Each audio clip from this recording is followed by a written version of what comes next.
ಮತಗಳ್ಳತನದ ವಿರುದ್ಧ ಸಮರ ಸಾರಿದ ಕಾಂಗ್ರೆಸ್ ಇವತ್ತು ದೆಹಲಿಯಲ್ಲಿ ಕಾಂಗ್ರೆಸ್ನಿಂದ ಪ್ರತಿಭಟನೆ. ದೆಹಲಿಯ ರಾಮಲೀಲಾ ಮೈದಾನದಲ್ಲಿ ಬೃಹತ್ ಪ್ರೊಟೆಸ್ಟ್ ಅನ್ನು ಹಮ್ಮಿಕೊಳ್ಳಲಾಗಿದೆ. ರಾಹುಲ್ ಖರ್ಗೆ ಸೇರಿ ಘಟಾನುಘಟಿಗಳು ಈ ಒಂದು ಪ್ರತಿಭಟನೆಯಲ್ಲಿ ಭಾಗಿಯಾಗ್ತಾ ಇದ್ದಾರೆ.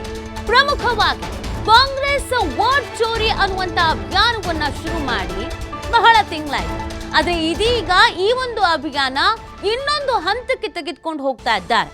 ದೆಹಲಿಯಲ್ಲಿಯೇ ಪ್ರತಿಭಟನೆಯನ್ನ ಮಾಡಿ ಟಕ್ಕರನ್ನ ಕೊಡಬೇಕು, ಕೇಂದ್ರ ಸರ್ಕಾರಕ್ಕೆ ಮುಖಭಂಗ ಮುಜುಗರ ಆಗಬೇಕು, ಚುನಾವಣಾ ಆಯೋಗವು ಕೂಡ ಇದರಲ್ಲಿ ಶಾಮೀಲಾಗಿದೆ ಅನ್ನುವಂಥ ಒಂದು ಗಂಭೀರವಾದಂಥ ಆರೋಪವನ್ನ ದಾಖಲೆ ಸಮೇತವಾಗಿ ಬಿಡುಗಡೆ ಮಾಡಿರುವಂಥದ್ದು ರಾಹುಲ್ ಗಾಂಧಿ. ಇದೇ ವಿಚಾರವನ್ನ ಮುಂದಿಟ್ಕೊಂಡು ಇದೀಗ ಮತ್ತೊಂದು ಹಂತದ ಹೋರಾಟ ಆಲ್ರೆಡಿ ಕರ್ನಾಟಕದಲ್ಲೂ ಕೂಡ ಆಗಿತ್ತು. ಬಿಹಾರ ಎಲೆಕ್ಷನ್ನ ಎಫೆಕ್ಟ್ ಅನ್ನುವಂತೆಗೆ ಹೋರಾಟ ಮತ್ತೊಂದು ಹಂತಕ್ಕೂ ಹೋಗಿತ್ತು. ಅದಾದ ನಂತರ ಮತ್ತೊಮ್ಮೆ ಇದೀಗ ಈ ವಿಚಾರವನ್ನ ಒಂದು ತಾರ್ಕಿಕ ಅಂತ್ಯ ಕಾಣುವಂತೆ ಮಾಡಲೇಬೇಕು. ಕೇವಲ ಹಿಟ್ ಅಂಡ್ ರನ್ ಆಗಬಾರ್ದು. ಮತ ಚೋರಿ ಆಗಿದೆ ಇಷ್ಟನ್ನು ಮಾತ್ರ ಹೇಳಬಾರ್ದು. ನ್ಯಾಯ ಸಿಗಬೇಕು, ಅನ್ಯಾಯ ಆಗಿದ್ರೆ ಅದು ಹೊರಗೆ ಬರಬೇಕು ಅನ್ನುವಂಥ ನಿಟ್ಟಿನಲ್ಲಿಯೇ ಪ್ರತಿಭಟನೆಯನ್ನು ಪ್ಲಾನ್ ಮಾಡಿರೋದು. ಈ ಹೋರಾಟದಲ್ಲಿ ಬೇರೆ ಬೇರೆ ರಾಜ್ಯಗಳ CM ಎಲ್ಲರೂ ಕೂಡ ಭಾಗಿಯಾಗ್ತಾ ಇದ್ದಾರೆ.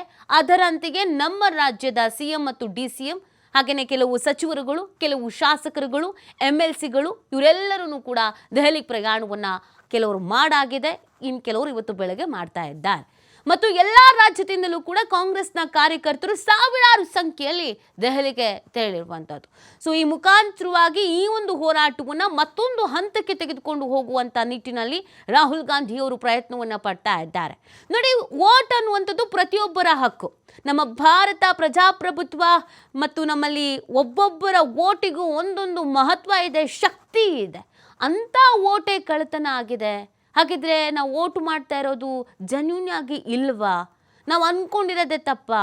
ಹಾಗಿದ್ರೆ ಯಾವುದೂ ಇಲ್ಲಿ ಟ್ರಾನ್ಸ್ಪರೆಂಟ್ ಆಗಿ ನಡೀತಾ ಇಲ್ವಾ? ಈ ಎಲ್ಲ ಅನುಮಾನಗಳು ಜನರಿಗೂ ಕೂಡ ಮೂಡುತ್ತೆ. ಜೊತೆಗೆ ನಾವು ವೋಟ್ ಹಾಕಿದ್ದೀವಿ ಅಂತ ಅಂದಮೇಲೆ, ನಮ್ಮ ಹಕ್ಕು ಚಲಾಯಿಸಿದ್ದೀವಿ ಅಂತ ಅಂದಮೇಲೆ ಅದಕ್ಕೇನು ಆಗಬಾರ್ದು ಅಲ್ಲ. ಬಟ್ ಇದರಲ್ಲೂ ಕೂಡ ಅನ್ಯಾಯ ಆಗಿದೆ, ಮೋಸ ಆಗಿದೆ, ಇದರಲ್ಲೂ ದಂಧೆ ನಡೆದಿದೆ ಅಂತ ಅಂದರೆ ಅದನ್ನು ಬಿಲ್ಕುಲ್ ಒಪ್ಕೊಳ್ಳೋದಕ್ಕಾಗಲ್ಲ. ಇದು ಆರೋಪವೋ ಅಥವಾ ಇದು ಸತ್ಯವೋ ತನಿಖೆ ಆಗಬೇಕು. ಸಂಪೂರ್ಣವಾಗಿ ತನಿಖೆ ಆಗಿ ಯಾರ್ಯಾರು ಇದರಲ್ಲಿ ಭಾಗಿಯಾಗಿದ್ದಾರೆ, ಯಾರ್ಯಾರು ಇದರಲ್ಲಿ ಶಾಮೀಲಾಗಿದ್ದಾರೆ, ಅದು ಯಾವುದೇ ವ್ಯಕ್ತಿ ಆಗಿರಲಿ, ಸರ್ಕಾರ ಆಗಿರಲಿ, ಅಥವಾ ಒಂದು ಇಲಾಖೆ ಆಗಿರಲಿ, ಒಂದು ಸಂಸ್ಥೆ ಆಗಿರಲಿ, ಅವರು ಎಲ್ಲರಿಗೂ ಕೂಡ ಶಿಕ್ಷೆ ಆಗಬೇಕು. ಎಂಥ ಉನ್ನತ ಹುದ್ದೆಯಲ್ಲಿದ್ರೂ ಕೂಡ ಈ ಥರದ ತಪ್ಪು ನಿಜವಾಗ್ಲೂ ಆಗಿದ್ದರೆ, ಕಳ್ಳತನ ಅನ್ನೋದು, ಮತಗಳ್ಳತನ ಅನ್ನೋದು ಆಗಿದ್ದರೆ, ಅನ್ಯಾಯ ಆಗಿದ್ದರೆ, ದೇಶದ ಜನರ ಓಟು ಯಾರಿಗೆ ಹಾಕ್ತಾ ಇದ್ದಾರೆ ಮತ್ತು ಆ ವೋಟ್ ಹಾಕುವಂಥ ಹಕ್ಕನ್ನೇ ಕಿತ್ಕೊಳ್ಳುವಂಥದ್ದು ನಡೀತಾ ಇದ್ದರೆ ಶಿಕ್ಷೆ ಆಗಲೇಬೇಕು. ಇದು ಸಾಕಷ್ಟು ಚರ್ಚೆ ಆಗಿದ್ದಂಥ ವಿಚಾರ. ಹಾಗಾಗಿ ಈ ಹೋರಾಟ ಮತ್ತೊಂದು ಸ್ವರೂಪವನ್ನು ಪಡ್ಕೊಳ್ತಾ ಇದೆ. ಇವತ್ತು ಲಕ್ಷಾಂತರ ಸಂಖ್ಯೆಯಲ್ಲಿ ಹೋರಾಟದಲ್ಲಿ ಕಾರ್ಯಕರ್ತರುಗಳು ಭಾಗಿಯಾಗ್ತಾರೆ ಅನ್ನುವಂಥ ನಿರೀಕ್ಷೆಯನ್ನು ಇಟ್ಕೊಳ್ಳಲಾಗಿದೆ. ಅದಕ್ಕೆ ಅಂತ ಕಾಂಗ್ರೆಸ್ ಪ್ಲಾನ್ ಮಾಡ್ಕೊಂಡಿದ್ದು. ಬೇರೆ ಬೇರೆ ರಾಜ್ಯಗಳಿಂದಲೂ ಕೂಡ ಕಾಂಗ್ರೆಸ್ನ ಪ್ರಮುಖರು, ನಾಯಕರುಗಳು ಹಾಗೆಯೇ ಕಾರ್ಯಕರ್ತರು ಎಲ್ಲರೂ ದೆಹಲಿಗೆ ತೆರಳ್ತಾ ಇರುವಂಥದ್ದು.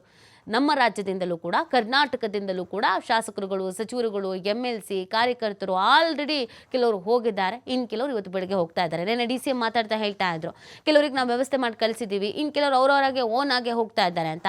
CM ಸಿದ್ದರಾಮಯ್ಯನವರು ಕೂಡ ಪ್ರತಿಕ್ರಿಯೆ ಕೊಟ್ಟಿದ್ರು, ನಿಮಗೆ ದೆಹಲಿಗೆ ಬರೋಕ್ಕಾಗಿಲ್ಲ ಅಂದ್ರೆ ನೀವು ಎಲ್ಲೆಲ್ಲಿ ಇದ್ದೀರೋ ಅಲ್ಲಲ್ಲೇ ಹೋರಾಟವನ್ನು ಮಾಡಿ ಅಂತ.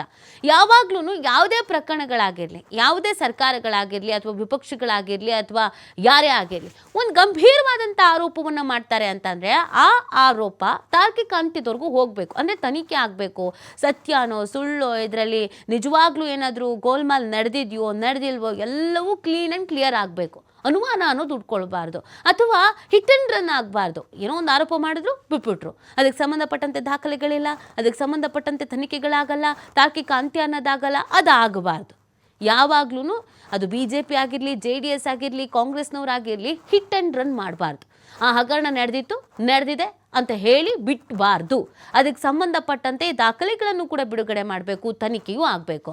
ರಾಜ್ಯ ಕಾಂಗ್ರೆಸ್ನಲ್ಲಿ ಇದೆಲ್ಲದರ ನಡುವೆ ಈ CM ಕುರ್ಚಿ ಕದನ ಅನ್ನೋದು ನಿಲ್ತಾ ಇಲ್ಲ. ಒಂದು ಕಡೆಯಲ್ಲಿ ಹೈಕಮಾಂಡ್ ನಾಯಕರು ವೋಟ್ ಚೋರಿಯ ವಿಚಾರಕ್ಕೆ ಸಂಬಂಧಪಟ್ಟಂತೆ ಹೋರಾಟ ಮಾಡ್ತಾ ಇದ್ರೆ, ಇನ್ನೊಂದು ಕಡೆಯಲ್ಲಿ ನಮ್ಮ ರಾಜ್ಯದಲ್ಲಿ ಕುರ್ಚಿ ಕಿತ್ತಾಟ ನಿಲ್ತಾ ಇಲ್ಲ. ಸೊ ಅದಕ್ಕೂ ಇದಕ್ಕೂ ಏನು ಲಿಂಕು ಅನ್ನೋದು ಅನೇಕರ ಪ್ರಶ್ನೆ. ನಾಯಕರುಗಳು, ನಮ್ಮ ರಾಜ್ಯದ ನಾಯಕರುಗಳು ದೆಹಲಿಗೆ ಹೋಗಿದ್ದಾರೆ. ಸೊ ಹಾಗಾಗಿ ಸ್ವಾಮಿ ಕಾರ್ಯ ಸ್ವಕಾರ್ಯ ಒಟ್ಟಿಗೆ ಆಗಲಿ ಅನ್ನುವಂಥ ನಿಟ್ಟಿನಲ್ಲಿ ಹೇಗೋ ಪ್ರತಿಭಟನೆಯಲ್ಲಿ ಭಾಗಿಯಾಗ್ತಾ ಇದ್ದೀವಿ. ಇದೇ ಸಂದರ್ಭದಲ್ಲಿ ರಾಹುಲ್ ಗಾಂಧಿಯವರನ್ನು ಕೂಡ ಭೇಟಿಯಾಗಿ ಚರ್ಚೆ ಮಾಡಿ ಬಂದ್ಬಿಡೋಣ ಅನ್ನುವಂಥ ನಿರ್ಧಾರದಲ್ಲಿದ್ದಂಗೆ ಕಾಣಿಸ್ತಾ ಇದೆ. ಡಿನ್ನರು ಬ್ರೇಕ್ಫಾಸ್ಟು ಆಯಿತು, ಈಗ ದೆಹಲಿ ಯಾತ್ರೆಯನ್ನು ಮಾಡ್ತಾ ಇರೋದು. ವರಿಷ್ಠರ ಅಂಗಳದಲ್ಲಿ ನಡೆಯುತ್ತಾ ಕುರ್ಚಿ ಕದನದ ಚರ್ಚೆ ಅನ್ನುವಂಥ ಪ್ರಶ್ನೆ. ಇಂದು ಸಂಜೆ ವರಿಷ್ಠರನ್ನ ಭೇಟಿ ಮಾಡಲಿದ್ದಾರೆ ಸಿಎಂ. ರಾಹುಲನ್ನ ಭೇಟಿ ಆಗೋದಕ್ಕೆ ಸಮಯ ಕೇಳಿದ್ದಾರೆ ಸಿಎಂ ಸಿದ್ದರಾಮಯ್ಯ. ಇವತ್ತು ಸಂಜೆ ರಾಹುಲ್ ಗಾಂಧಿ ಜೊತೆಗೆ ಸಿಎಂ ಚರ್ಚೆಯನ್ನ ಮಾಡಲಿದ್ದಾರೆ. ಸಂಪುಟ ಪುನಾರಚನೆಯ ಬೇಡಿಕೆಯನ್ನ ಸಿಎಂ ಮುಂದೆ ಇಡ್ಲಿದ್ದಾರೆ ಅನ್ನೋದು. ಈಗಾಗಲೇ ಗ್ರೀನ್ ಸಿಗ್ನಲ್ ಅನ್ನ ನೀಡಿದಾರಂತೆ ರಾಹುಲ್ ಅವರು. ಆದರೆ ಪುನಾರಚನೆಯ ತಡೆಯನ್ನು ನೀಡಿರುವಂಥದ್ದು ಮಲ್ಲಿಕಾರ್ಜುನ್ ಖರ್ಗೆ ಅವರು.